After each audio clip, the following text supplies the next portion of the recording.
You're listening to Talkline with Zev Brenner, America's premier Jewish broadcast on the air since 1981. And now, here's your host.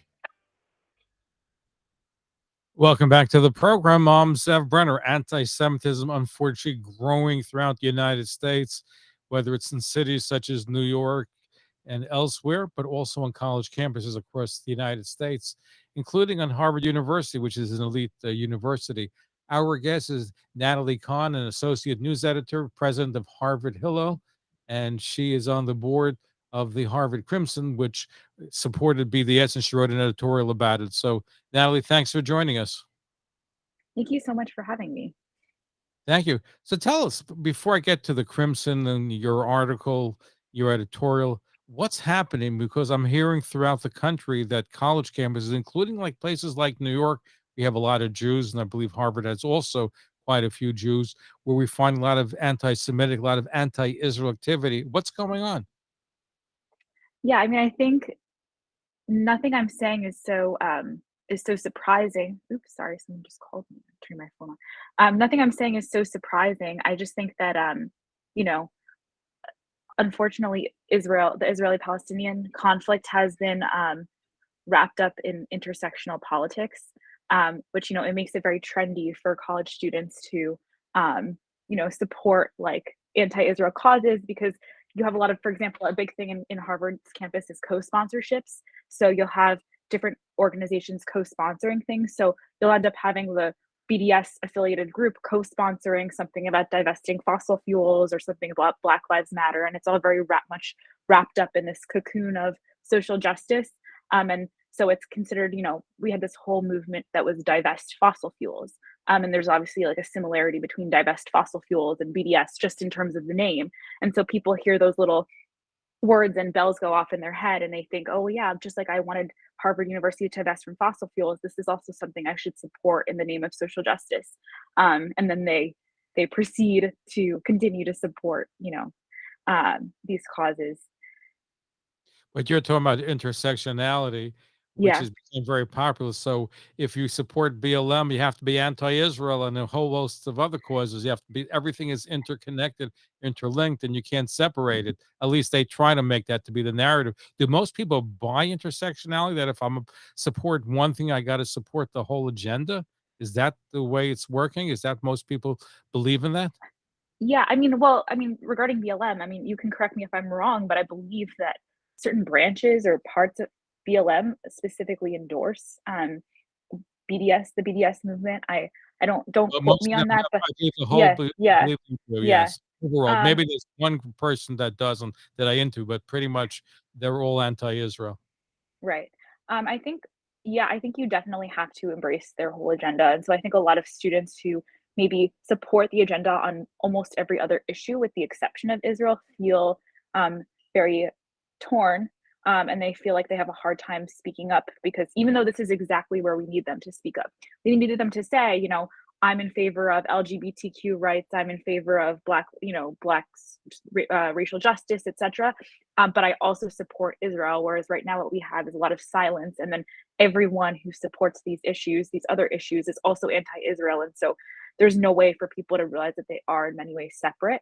I think also, generally speaking, you just like there's no regard for any kind of consistency. It's just that you have these different ideologies that you have to support all of them, even though if you look at a lot of LGBTQ mixed with a lot of other issues, women's rights, etc. There is a lot of contradiction, internal contradiction. Somehow like religious wars got wrapped up into the LGBTQ cause, and racial justice, even though they shouldn't necessarily have anything to do with each other. And there isn't really a lot of nuanced thinking. So because of that, it really is like you just have to meet all of these boxes that are checked. I don't know if that makes sense. In a way, what you're saying, Natalie, it may be hard to be a Jewish liberal on campus if you support Israel, but you're also into all the other liberal causes. It may be hard for you to be part of that movement because it's pretty much all or nothing, where they tell you got to embrace the whole agenda. You have to embrace the whole hog, so to speak. And if you don't, and if you're going to be pro-Israel but support everything else, you could get yourself into some trouble or get yourself into some hot water. Exactly. Yeah. So And like, I mean, like I said, it's just those are the issues that those are the students we need supporting Israel, right? Like it can't just be the students who are very conservative and everyone knows them on campus as being very conservative who are supporting Israel. If we put forth a pro-Israel statement or there's some kind of Israel conflict going on, it's very easy for us to get a statement from the Harvard Republican Club, right? And regardless, I think I'm all for bipartisanship. I'm not talking about my own political views, but it's just a bad look if that's the only organization supporting us on campus. And people have this perception of, we're in a very polarized time. And so it again just brings back this right left dichotomy and that Israel falls on the right side of that rather than the left side of that. but let me ask you this, and you're on campus, you have lots of friends. I would dare say, and it's unfortunate, and I hope I'm wrong in what I'm saying, but their impression out there, you have a lot of young liberal Jews who are part of the movement, who also are critical of Israel, that also may believe in BDS. So is that the case? Are we finding that a lot of liberal Jews swallow the whole agenda, including the anti-Israel part? Um, I mean, it's hard to say exactly. I think a recent Crimson survey that came out, they survey the graduating class every year. I don't know if it's a representative sample. I'm sure it's not exactly representative, but it does give you a little bit of an indication. So I think in the sample, about 34% of students graduated Harvard supporting BDS. Again, might be actually less in reality. I think people who are more politically motivated tend to answer these surveys in general, but it is obviously indicative of something. It's not different than in years past, but that is what it is. And I think it showed that 9% of Jews supported it. So I guess that isn't a horribly overwhelming percentage of Jews or students who identify as Jewish on campus who are supporting BDS, but they do exist. And there's a lot of internal debate in the Jewish community about whether there's a space for people who are anti-Zionist, whether we should make a space. And like I said, I'm president of Harvard Hillel, so these are a lot of conversations that we're having right So here and how do now. you deal with that as president of Harvard Hillel? How do you navigate it? How do you deal with it? Well, I mean, I'm very openly Zionist, so I guess you know, definitely I think I mean we haven't really come to a conclusion about what we want to do. I think obviously we always want to be welcoming for whoever wants to come in our building, whether it be people who are pro-Palestinian, um, and of course we would never kick anyone out of our program for a program or an event that we're hosting. But it is an ongoing debate about whether how accommodating our actual events that we would host should be. I mean, Hillel International specifically does not allow us to host pro BDS events or events that are specifically anti Zionist. And so we are kind of subject to those constraints. I also am very opposed to, in general, just, watering down any response we might have to try to accommodate, someone like so that someone who is anti Zionist doesn't get offended by a statement that Hillel issues or something. Um, but, I don't want to give a definitive answer because we haven't quite come to a consensus on what that looks like. Now, would you say that the Palestinian groups and their supporters are more active on campus than Jewish groups? You have Nakba Day, with the Palestinians in Solidarity, whatever their movement is called Yeah. at the moment. Would you say they're more active? The Jewish students are more afraid to come out and be pro-Israel on campus? Absolutely. I think it's really unfortunate that their side is unfortunately so much better at activism than our side. And I think it goes back to what I was saying before with people just feeling like, in the same way that conservative students are afraid to be as vocal on campus or students who might fall on the right side of the political spectrum. Similarly, students who are pro Israel are very afraid to speak out for fear of being canceled. And I think also I think the other thing is, I think we're very careful to tread the line of like not making generalizations and kind of making sure that everything we say is backed up by facts. I think the other side is a lot more willing to just like throw out crazy generalizing statements and ad hominem attacks about people who believe, who support Zionism. So, for example, something that I touched on in my editorial and something that I've been very critical of is we had Israeli Apartheid Week. And during Israeli Apartheid Week, the Palestinian Solidarity Committee and Harvard Occupied Palestine, which are the former is the pro-Palestinian group on campus, and the latter is the BDS affiliated group. There's a lot of overlap there, obviously. sponsored this huge wall that was up in Harvard Yard, which I don't know if you've ever been to Harvard, but it's a very touristy spot. That's where all the tourists walk by, they take pictures. It was this gigantic wall that students would have to walk by on their way to class. And it was actually in front of some dorms. So there were some Jewish students who would have to wake up and see this outside their window every morning. And it was this wall with all this, intersectional LGBTQ imagery. And then also this huge idea of Israel as like a police state oppressing people, just like, the police oppress Black people in America, like, all these kinds of images. And then there was a big board that said Zionism is racism, settler colonialism, apartheid, white supremacy, etc. Like with all the, the terms denigrating Zionists again as like white supremacists and members of the alt-right. I think that they're willing to make those kinds of statements. Like the equivalent of that is for us to put out a statement saying like all Palestinians are terrorists, which I obviously do not believe. I don't think that at all. And I don't think that I think that almost no one in the Jewish community would say that that's an appropriate thing to say, but they're very willing to put out a statement Nobody like that. nobody holds them accountable. That's Right, the problem. exactly. So you No, get and away with it.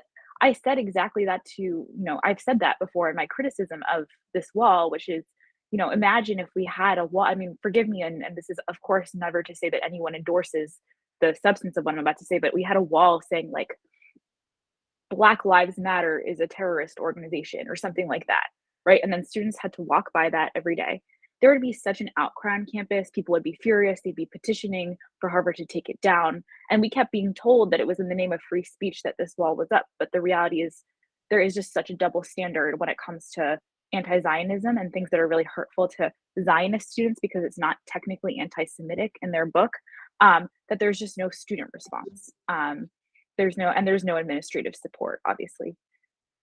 By the way, I had spoken to Harvard law professor Alan Dershowitz a couple of years ago, and amongst the conversation, it was brought to my attention that there are some Jewish men on campus that are afraid to express their pro-Israel views because they couldn't get a date if they expressed it. So that's sad unto itself, an unfortunate reality. So I don't know if you heard that, but being pro-Israel is very tough. Being even in a place like Harvard. I mean, I know this myself, and Right, not the okay. dating thing You specifically, get but any just flack? Has yeah. it affected your dating life? Has it affected your social life at all? No. I think, I don't. I think it would, on the whole, I definitely have some friends who are more on the left side of the Israeli-Palestinian conflict, but I don't really have any friends who are specifically anti-Zionist that I know of, at least. And if I do, then it's just not really something that we talk about. Not because I don't want to talk about it; it just hasn't come up. Could be we're in the same friend group or something. But I think like I've made it pretty clear that my stance is if you have a problem with that, don't be friends with me. Like I'm not going to hide it. I'm not going to pretend it doesn't exist. We're speaking with Natalie L. Kahn. She's associate news editor of the Harvard Crimson, also the president of Harvard Hillel. We're looking at anti-Semitism, anti-Israel activity on campus. You're the associate editor at the Harvard Crimson, and they came out with an editorial supporting BDS. You've written an editorial opposing that stance. Tell us about what they said and what you wrote and what the response was. Right. So first, I just want to make clear that I'm not a member of the editorial board of the Crimson. So I write news. Okay, are you associate editor, I believe, correct? I'm associate news editor of the Crimson. So the boards and the Crimson are very separate. We have a very separate editor, and they're very careful in general not to let things spill over. So like I could never be a member of the editorial board and write news articles. In fact, generally, I don't even publish opinion pieces in the Crimson. I don't like I'm very reluctant to give comment when they ask me for comment on things because I'm an editor. But I think basically what we talked about was kind of me making a statement more as president of Harvard Hillel than as a Crimson news editor, but also because there was so much public backlash to this editorial, right? Even they don't usually write articles in the Crimson about how the Crimson gets backlash, right? Like here there was a Crimson News article that was written about how the editorial board got so much backlash. So here, because there was just such a public response and people were very much criticizing the whole Crimson as an institution, I wrote this article saying, I am a Crimson editor, and this article does not represent me. I am affiliated with this organization and I don't stand for what the editorial board did. Yeah. So I didn't have any input in this decision. I only found out about it like the day before it was coming out. So, but you wrote an article which they printed, obviously showing your position that you opposed their editorial, where they said BDS, Israel is an apartheid state, Israel's involved in BDS. Yeah. Did you get a lot of reaction to the article, both pro and con? I think, obviously some crazy people are always going to email me, not Harvard students, just random people, because people read the Crimson generally from all across the country, saying really nasty things, but that's par for the course. I think in general, I was really happy to see that receive such positive reaction from students, friends, alumni, public figures, business people who all emailed me just saying, thank you for what you did. Um, and to me, it wasn't like I did something so crazy. I just felt like I did what I had to do, because I just felt like on campus, people were just initially when I heard that this piece was coming out, I was kind of shrugging. I was like, okay, who cares? Whatever. The editorial board is going to say what the editorial board says. I didn't have anything to do with it. Students don't necessarily take like policy recommendations, Harvard students more broadly, I'm saying, from the editorial board. But I think when I saw the discomfort that it was causing a lot of students on campus and also the outrage from the public outside of the Harvard community, that was when I felt like I had more of an imperative to respond. I think also there was obviously a lot of, outrage from the pro-Israel community, but also a lot of, oh my gosh, the Harvard editorial board endorses BDS. That must mean that BDS is a great organization for us to support on the other side of the spectrum, or this is like giving us a green light. If Harvard students who are and I'm not saying I necessarily think this, but who are like the brightest and best in the world are coming out with this editorial, then it must mean that it's a good thing. So in other words, what you're saying the editorial did is that for students who may have been on the fence on the Israel issue, when they saw the editorial from the Harvard Crimson, they said, you know what? Since it's in the paper, we must believe it to be true. So therefore, we support the BDS movement because of the article. Well, I don't think it was necessarily students at Harvard taking recommendations from the board. I think it's frankly more just the broader public. It could be other students from across the country. I'm sure there are a few students who are on the fence about it, who are like, oh my gosh, look at what the editorial board did. But I do think for the vast majority of students, that specific piece is not going to change their perspective on it. I think just generally speaking, it's like when you put your name, it's like when, you have a politician, someone who's running for office, and then a big politician endorses this person, right? Then it's kind of like, oh my gosh, this big shot politician, Joe Biden, endorses so and so for Senate, right? Like, it's the Harvard Crimson, people view it as like this bastion of higher education and journalism. And so if they're saying it, it must be so. Now, you mentioned that they got flack for it, but they have not retracted. Any chance that they would retract it, or it's going to stay on the record the way it is? Yeah, I don't think that they're going to retract it. Yeah, again, I don't have any insight. I just based on precedent and my understanding, I doubt that they will retract it. It doesn't seem like they will. But how does it work? Tell me. You're an associate editor, so you cannot be an editorial board. So I can't be on the editorial board. Who can be? Is it students? Is it Well, faculty? anyone can be on the editorial board. You can't be both a member of the editorial board and a news reporter. But you have to be a member of the Harvard student or the Harvard. Yeah, you have to be a student. You have to be a student at Harvard. So it's all student led. It's a whole It's student. all student led. The entire Crimson is student led. There are no faculty members affiliated with it.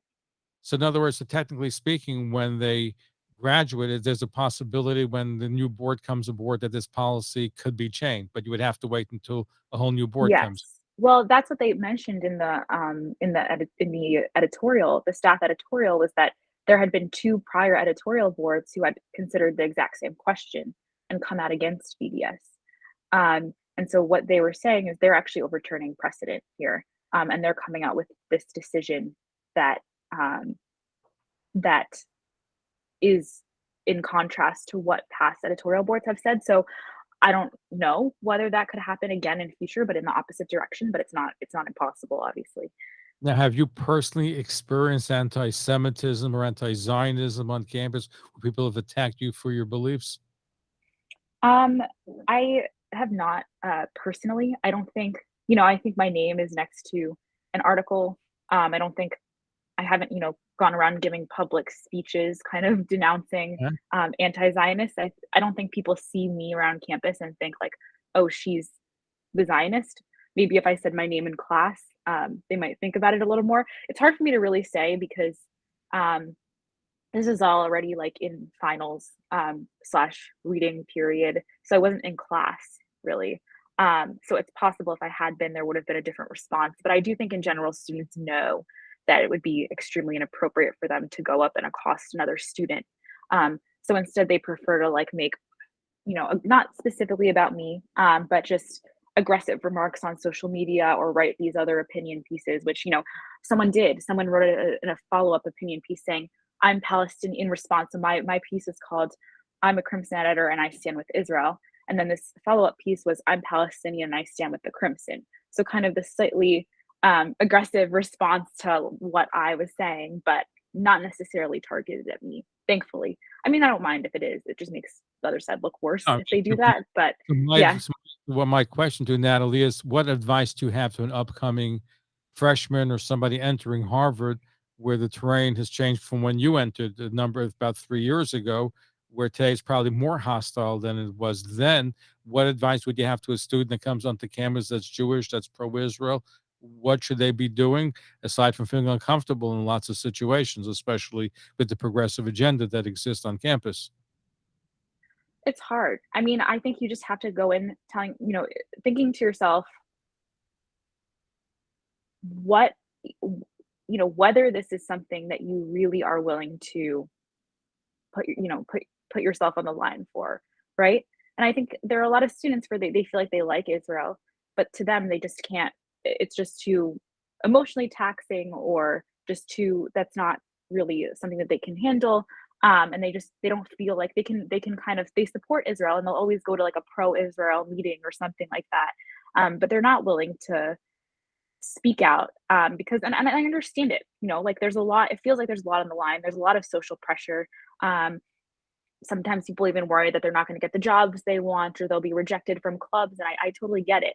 But you have to decide whether you want to be that person who is going to not care about that, right? Yeah. And it's all a cost benefit analysis. I'll just say on my end, like I think that people who don't sometimes fear cancellation. I personally have never felt like I would be precluded from doing anything on campus because of my vocal support for Israel. I think the organizations that would potentially exclude me were not organizations that I would want to be part of anyway. So I guess if we're talking about advice, I think don't overhype the cancellation aspect of it. I think a lot of people, you know, at Harvard don't care, right? You're doing some kind of pre-professional finance group. They don't really care whether you're pro-Israel or not. Like, I don't think students should worry so much about that. Obviously, in the political world, if you're more interested in politics, then that's going to come up more. But then if you're interested in politics and you're very pro-Israel, you should be willing to talk and defend those views. So I guess my advice is don't get too stressed about it. Like, always be willing to speak up because you'll often find that the response is more positive than you anticipated. Well, hopefully the silent majority will come through. But finally, as president of Hillel, are there any pro-Israel speakers that you'd be afraid to bring to campus because some of them may be more right-wing or maybe from the Likud that would draw the ire of Palestinians? Has that ever occurred to you where you'd be hesitant to bring such a person in? Yeah. Um, so we're working on bringing some pro-Israel speakers in to stir the pot a little bit. I can say that there definitely have been speakers in past that have garnered a lot of protests. Even this year, there were two separate incidents. One of them was not a speaker; he was a former general, I believe, who was working at the Harvard Kennedy School, leading a study group. And I'm not sure if the study group was related so specifically to the Israeli-Palestinian conflict, but Basically, students would show up to the study group every time it happened once a week, and they would protest. And they would stand outside, and they had to move locations for the study group because they had to get more security, since the students would come in and they'd interrupt it and they'd start screaming Israel's apartheid and everything. They also brought the ambassador to the Kennedy School, again for Kennedy School students, the Israeli ambassador, and he also was shouted down. So definitely, if you bring any like bigger name speaker, you have to be prepared to get security. You have to be prepared to escort people out. Students will definitely be showing up.